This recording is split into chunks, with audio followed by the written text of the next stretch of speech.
Hello everyone, welcome back to HEMAFightBreakdowns. Today I want to talk about a particular position that appears in the texts that I think not a lot of people take advantage of in sparring and tournaments. So in this exchange, my opponent pushes me back with a bunch of blows, but then I move into a high vom tog with the express purpose of dealing with a situation that you see a lot in tournaments. So first, just gonna watch the exchange. Now, I think a lot of people have been in the situation that occurs right before this, which is you're in a high guard, whether it be a regular vom tog or a high vom tog, and the response of the other person is essentially to try to stab you low. Now, in the text, specifically in the Lichtenauer glosses, what you get is a very common theme, which is that a high guard, or at least a high vom tog, is supposed to counter fool. Fool meaning anything where your sword is basically pointed towards the ground. This is not a fool that my opponent is in. It's just a regular plow. But I believe the purpose and intent of a passage like this is that there is a mechanical advantage to be gained from basically watching somebody try to thrust low and then having no recourse but to take a blow to their head. Now, on the offset, this could appear very doubly, or at least very doubly in intent. If my opponent here had decided he was going to try to stab me as hard as he could and he just full couched it and ran at me, he would have. He would have most certainly stabbed me in the chest while I hit him in the head. And I am perfectly understanding that this is a bad situation to be in. However, there is a psychological aspect to this position that I think does not get a lot of credit. And that is when you put your hands above your head and you put your sword above your head and you go into a high vom tog, what you are definitely telling your opponent is that this is where your cut is going to come from. You can't effectively stab from this position. All you can do is cut. And the only thing that you should be doing, although you can theoretically throw to different targets, is throw a cut descending directly onto their upper targets. Now, what this does is it gives your opponent a choice. They can either move out of their low guard into a high guard where they can better protect their upper lines and engage with you that way, or they can throw an attack from their lower guard to wherever it is it makes sense to throw attacks from the lower guard, generally targeting the body or the lower areas. And this is the trap that going into the high vom tog and using what the texts tell you as a trap makes a lot of sense.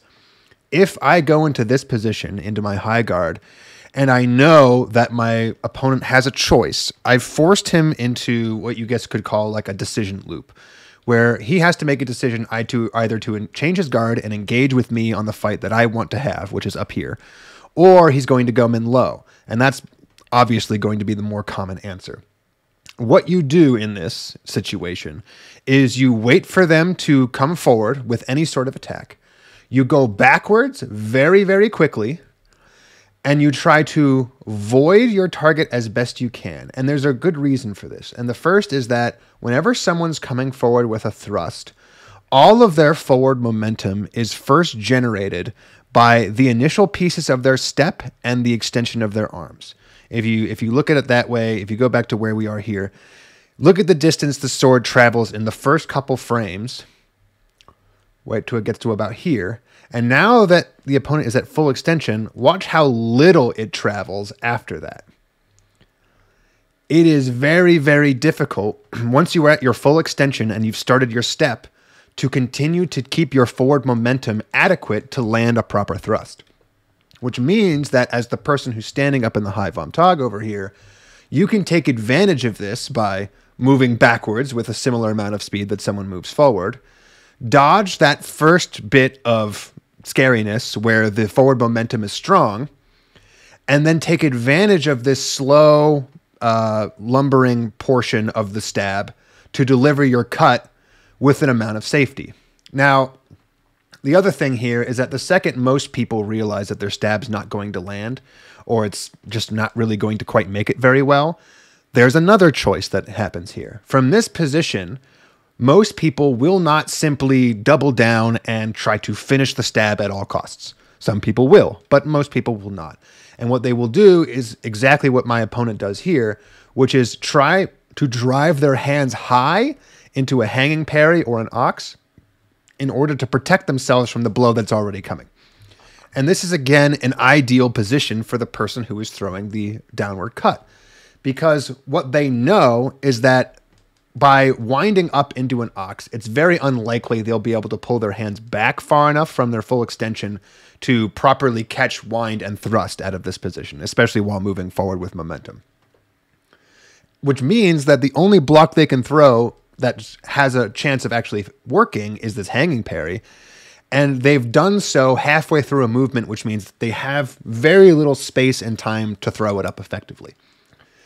Also, as I've said in other videos, when fencing safely often has far more to do with positional advantage than anything, because when you're in this position and your opponent really has only one thing that they can do to try to save themselves, and that is block, you are in an ideal position.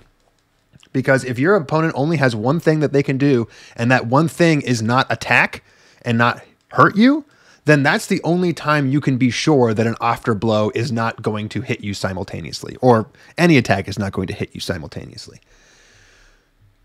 Plus, as with the usual problem of missing a thrust, when the thrust is missed and the blow over the top comes through, there's really not a lot the person can do with their momentum going forward to re-up an attack, except to get way too close and try to grapple, which if you landed your initial cut is no longer really an option. And if you didn't land it, if they did manage to get that hanging parry up in the air, you are once again in a grappling position where whoever first realizes that grappling is what's going to happen is the one who's probably going to win. And most importantly, if you have a strong grapple game, getting people to thrust at you and then making them miss is probably the single greatest way to capitalize on a strong grappling game. Because whenever someone misses a thrust, as I've said before, it's grapple city. There is really not much you can do after you missed a thrust to ever prevent a grapple as long as the other person is willing.